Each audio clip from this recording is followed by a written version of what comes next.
Christopher Stefanus Budianto alias Stephen, anak dari Roy G.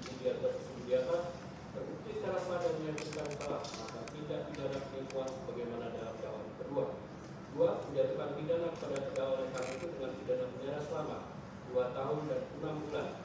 3. Menetapkan masa penangkapan dan penahanan telah dijalani terdakwa dikurangkan seluruhnya dari pidana dijatuhkan. 4. Menetapkan terdakwa tetap ditahan. 5. Menetapkan barang bukti 1. Bundel perjanjian sewa menyewa mobil antara saudari Jessica Iskandar selaku pihak pertama dan PT Pesona Trip Indonesia selaku pihak kedua atas 1 unit mobil dengan spesifikasi unit merek mobil merek Toyota untuk Alphard 2.5 GAT dengan nomor polisi B73DAR nomor rangka nomor mesin tertanggal 27 Februari 2021 dikembalikan kepada saksi Jessica Iskandar. 6. Membaca terdakwa untuk biaya perkara sejumlah Rp5.000.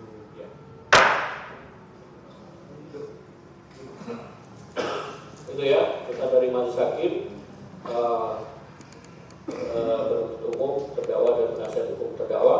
Atas putusan ini tentu berdasarkan hukum acara yang berlaku, terdakwa, penasihat hukum terdakwa dan penuntut umum sama-sama memiliki hak untuk pertama menyatakan menolak putusan ini saat ini juga, atau pikir-pikir dulu selama 7 hari, atau menyatakan saat ini juga menerima putusan ini.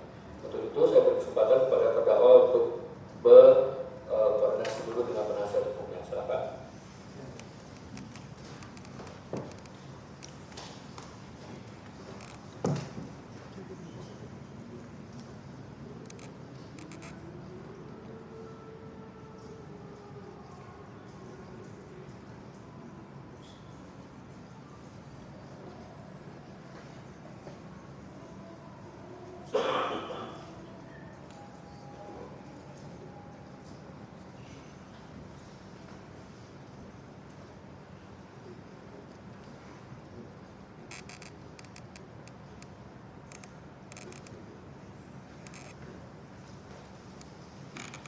Bagaimana mau disampaikan terdakwa atau penasihat hukum? Hanya saya minta waktu diberikan 1 minggu. Penuntut umum? Begini. Ya, 7 hari ya waktunya. Kalau lewat 7 hari, saudara belum menentukan sikap, maka dia akan menerima putusan ini. Gitu ya, jelas ya? Nah demikian, pemeriksaan perkara ini selesai dan dinyatakan ditutup.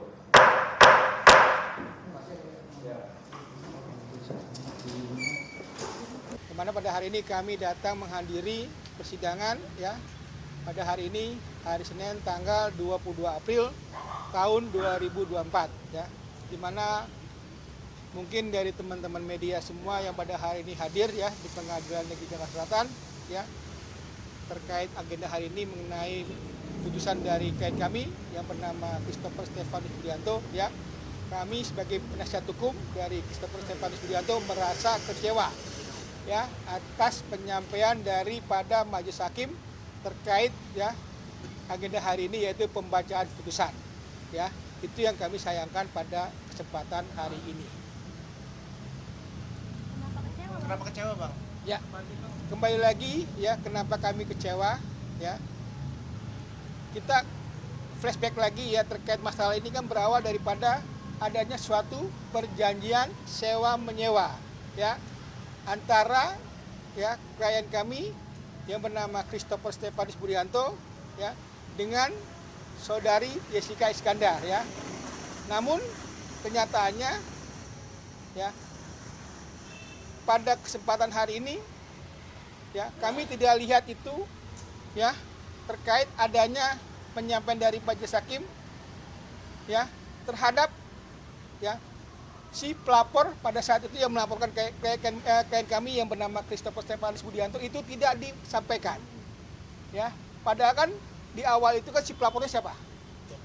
Yaitu si Setio Jatmiko Prabowo Putra ya. Seharusnya merasa menjadi korban itu siapa? Setio, bukannya Jessica ya. Nah ini kenapa majelis hakim masih ya menyampaikan terkait adanya ya kerugian daripada Jessica Iskandar. Nah kami juga merasa kaget gitu loh, aneh menurut kami. Seharusnya menjadi korban itu siapa?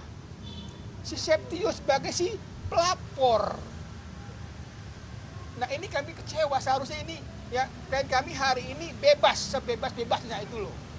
Tapi kenapa klien kami di sini dipaksakan ya terkait pidananya, kan aneh. Padahal di sini jelas-jelas adanya suatu perjanjian sewa menyewa. Jadi di mana ranahnya? Dan ingat loh, pada saat penyampaian dari Majelis Hakim ini kan kita juga kaget. Ya, mobil itu kan bukan dijual, dititipkan. Ya, sama saudari Komang pada saat itu. Dan ini juga sudah disampaikan di persidangan pada saat itu. Bukannya dijual, aneh kenapa jadi dijual? Kan lucu. Nah, terkait juga terkait terhadap pasal yang disampaikan ini juga kita kaget lagi di sini. Kenapa jadi pasal 378? Bukan pasal 372 penggelapan. Kan aneh menurut kami. Yang seharusnya ya Majelis Hakim di sini cermat dalam mengambil putusan, ini enggak. Jadi kami merasa kecewa hakim pada saat ini ya masih dalam mengambil putusannya ini masih ragu-ragu. Ya, enggak adanya keyakinan. Ini kami sangat sayangkan terkait masalah ini. Itu saja. Abang, maaf kalau saya dengar tadi hakim sempat ngomong bahwa mobil itu memang dijual Stefanus ke saudara Komang dengan nilai 1,2 sekian miliar. Ya. Dengan pembayaran berupa dicicil. Nah, ini kembali lagi waktu pada saat di persidangan ya. Itu benar nggak, Bang? Karena gini loh. Karena si Christopher Stefanus Budianto ini adalah sebagai komisaris daripada PT Trip ID, ya kan? Dan dia juga menyampaikan juga terkait masalah ini ya kepada dia punya rekanan bisnisnya bahwa mobil ini ya yang dia sampaikan ini adalah terkait masalah titipan. Ya. Jadi apapun yang dititipkan di PT Trip ID ini ya komisaris ya dalam hal ini bisa juga untuk mengambil suatu kepastian ya untuk ke depan ya terkait mobil yang memang ada di PT Trip ID sendiri kan gitu. Nah, terkait masalah ini kan juga kita juga tadi sempat nanya sangat kaget juga ya. Kenapa jadi masalah mobil yang dititip gitu loh. Yang ternyata katanya dijual sama Christopher Stefanus Budianto ke Komang. Nah, ini enggak. Ini hanya titipan saja. Tapi gitu loh. ada transaksi, Bang? Ya. Transaksi jual beli. Ditransfer ke Stefanus. Nah, terkait masalah adanya transaksi transparan itu, ya ini kan karena ada dari klien kami sendiri ya terkait masalah pada saat itu ya memang lagi dia untuk membutuhkan suatu dana ya makanya dia coba untuk menyampaikan itu terkait masalah mobil tersebut kan gitu.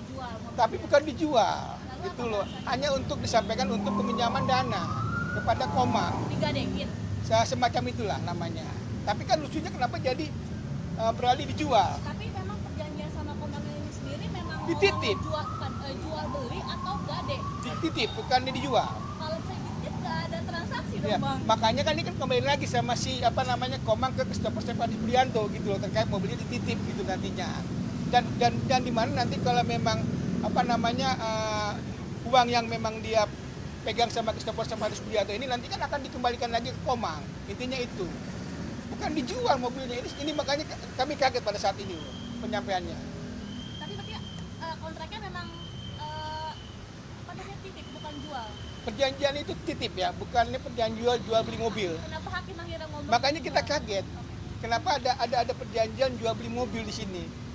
Gitu. Yang seharusnya itu kan sebagai ibaratnya kalau orang bilang investasi lah ya terkait masalah mobil yang dititip ya kepada si saudara Komang gitu loh untuk dijual untuk dititip kepada saudara Komang supaya ada investasi ke PT Trip ID sendiri nantinya itu. Bisa dari Pak Taufik sendiri bagaimana? Mungkin topik bisa jelaskan. Tentunya untuk putusan hari ini kami sangat-sangat kecewa dan terbukti bahwa jaksa penuntut umum dia tidak bisa membuktikan dakwaannya sendiri dan berdasarkan putusan hakim tadi, putusan hakim mempermalukan dakwaan jaksa, mempermalukan jaksa penuntut umum pada hari ini. Karena dakwaan jaksa penuntut umum kemarin adalah pasal 372 yaitu penggelapan. Tetapi hukumannya diponis pasal 378 penipuan. Itu kan berbeda nih. Artinya mempermalukan jaksa sendiri. Dan juga kami yakin bahwa klien kami ini ada indikasi ya dikorbankan atau ditumbalkan oleh pimpinannya.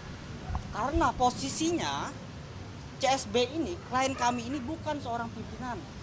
Ada pimpinannya yaitu direktur utama yang berinisial AE. Seharusnya dia yang bertanggung jawab. Dan ada beberapa kejanggalan-kejanggalan ya di dalam kasus ini. Saya akan menguraikan atau saya akan mengungkapkan di sini kejanggalan-kejanggalan itu. Yang pertama, CSB diponis tadi adalah penipuan. Kita lihat dulu background dari CSB atau latar belakang dari CSB, klien kami tersebut. Dia sudah bertahun-tahun menjadi pengusaha sebelum bekerja sama dengan Jessica Iskandar. Dia sudah menjadi pengusaha, dia sudah menjadi pebisnis muda di Bali.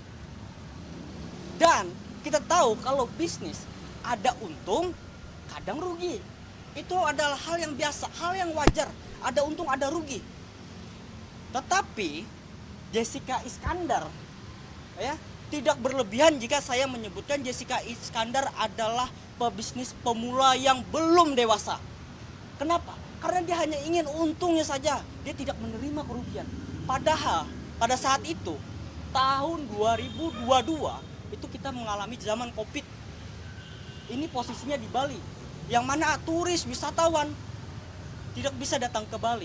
Sehingga apa? Perekonomian Bali, apalagi di Indonesia juga terguncang. Dan bisnis perusahaan terguncang. Sehingga mau nggak mau Jessica Iskandar harus menerima lapangan dada adanya kerugian. Sama seperti pengusaha-pengusaha yang lain. Jadi intinya dia harus menerima apa yang memang dia sampaikan pada saat itu. Betul. Ya, di mana dia sudah menerima keuntungan. Ingat ya, di garis bawahi dia sudah menerima keuntungan pada saat dia melakukan suatu perjanjian sewa menyewa kepada klien kami yang bernama Christopher Stefanus Budianto. Ya, jangan dong ibaratnya dia terima keuntungan, ya, tapi dengan ada kerugian dia nggak mau tanggung jawab, kan lucu. Ini kan soal Aneh sewa menurut menyewa kita. mobil ya, Pak? Berawal dari perjanjian sewa menyewa mobil. Tapi kerugian ini maksudnya kerugian apa ya?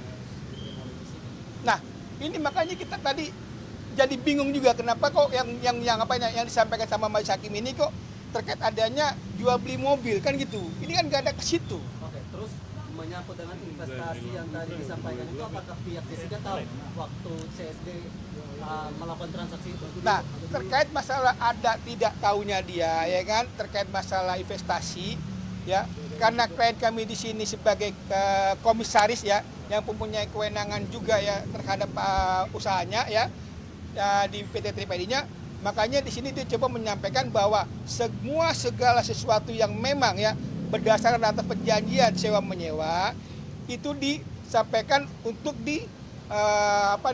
dijaminkan atau diinvestasikan terhadap di dalam perusahaannya itu. Jadi semuanya ya barang-barang yang ada di perusahaan Tripedi itu ya mengenai mobil segala macam yang bukan punya Jessica doang, yang mungkin ada pihak lain itu ya, itu hanya sebatas investasi nantinya. Terbanding terbalik ini kami sangat sayangkan. Makanya kami juga sangat kecewa kenapa terkait pasal ini ya, pasal yang disampaikan sekarang ke pasal 378. Tadi Ya. Hakim bilang itu pasal alternatif itu Ya. sanksi 378. Boleh-boleh aja, pasal alternatif itu yang mana yang seharusnya disampaikan. Alasan tadi abang langsung tidak menyampaikan keberatan depan majelis hakim apa? Menunggu sampai dulu. Kalau tadi kami coba berkonsultasi kepada Christopher Stefanus Budianto ya terkait putusannya yang disampaikan oleh majelis hakim ya, yang mana dari klien kami ini ya kami merasa keberatan adanya putusan ya terkait vonis yang disampaikan dari majelis hakim terhadap klien kami yaitu 2 tahun 6 bulan. Ini kami sangat sayangkan. Harusnya Ya. berapa, Bang? Seharusnya klien kami itu bebas dari segala tuntutan ya yang disampaikan oleh jaksa penuntut umum. Karena kenapa? Berawal lagi nih, ingat nih, ini ya berawal dari perjanjian sewa menyewa yang memang ranahnya bukan ke arah kepidanaan, namun ke arah keperdataan. Nah, ini kami sangat sayangkan gitu loh. Kalau memang dia merasa dudukan, gugat dong. Bukan dilaporkan.